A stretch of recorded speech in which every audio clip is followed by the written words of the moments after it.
সিলেটের প্রতিযোগী আবু তালহা এবারে আসছে মঞ্চে। হাফেজ আবু তালহা।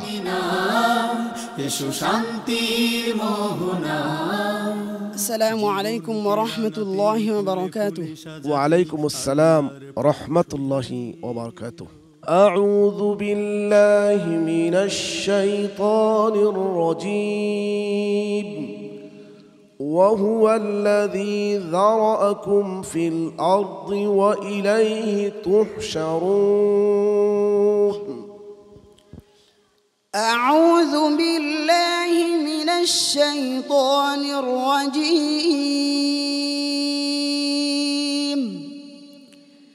بسم الله الرحمن الرحيم. وهو الذي ذرأكم في الأرض وإليه تحشرون.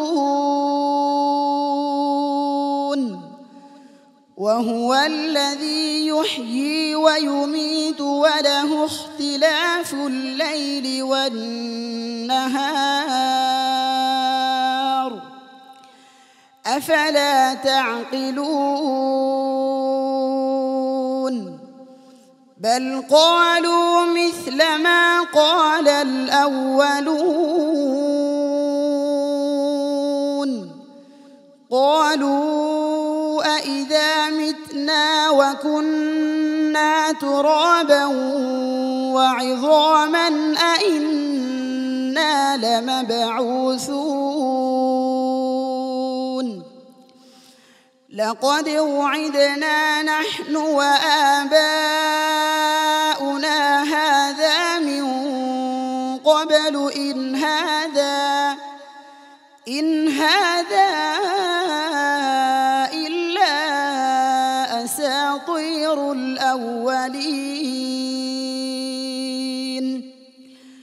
قل لمن الأرض ومن فيها إن كنتم تعلمون.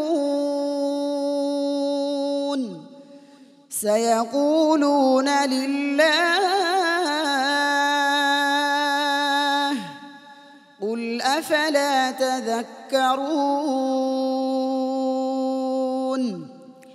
قل من رب السماوات السبع ورب العرش العظيم. سيقولون لله.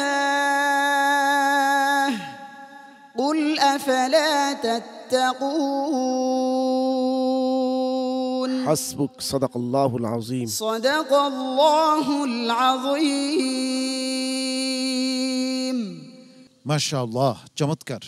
আবু তালহা, তোমার তেলাওয়াত শুনছিলাম, তোমার পারফরমেন্স কেমন হলো? বিচারকদের মন সন্তুষ্ট করতে পারলো কিনা আমরা একটু জেনে আসি। সম্মানিত বিচারক হাফেজ কারি জহিরুল ইসলাম, আপনার কাছে কেমন লেগেছে তালহার তেলাওয়াত? আবু তালহা, তুমি কার সুরে অনুকরণ করেছো? শেখ আইয়ুব রহমতুল্লাহ আলাইহি। তুমি যদি চেষ্টা করো, আশা করছি শেখ আইয়ুবের সুরের অনুকরণ বা নকল যেটা আমরা বলি তুমি ধরে রাখতে পারবে, আমি আশা করছি। উস্তাদজি, তোমাকে কালকে বলছিলাম কিছু কিছু হরফের সিফাত তোমার ঠিকমতো হইতেছে না।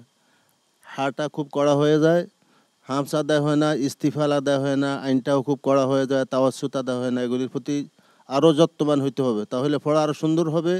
আর উনি কীভাবে পড়েন সেটা তুমি একবার পুরোপুরিভাবে অনুকরণ করার চেষ্টা করবে, তাহলে পড়ার সৌন্দর্য আরও বেড়ে যাবে ইনশাআল্লাহ। জনাব নাসরুল্লাহ খান রাশেদ। আল্লাহ তাআলা আমাদেরকেও কোরআন বোঝার তৌফিক দান করুক। এই হাফেজদেরকেও আল্লাহ তাআলা দুনিয়া এবং আখিরাতে তরক্কি দান করুক। আল্লাহ সবাইকে ভালো রাখুক। আসসালামু আলাইকুম। আবু তালহা, কিছু কারেকশনস সম্মানিত বিচারক মণ্ডলী দিয়েছেন, আশা করি এগুলি খেয়াল রাখবে। কিছুক্ষণের মধ্যেই আমরা ফলাফল পেয়ে যাব। আসসালামু আলাইকুম ওয়া রাহমাতুল্লাহি ওয়া বারাকাতুহু।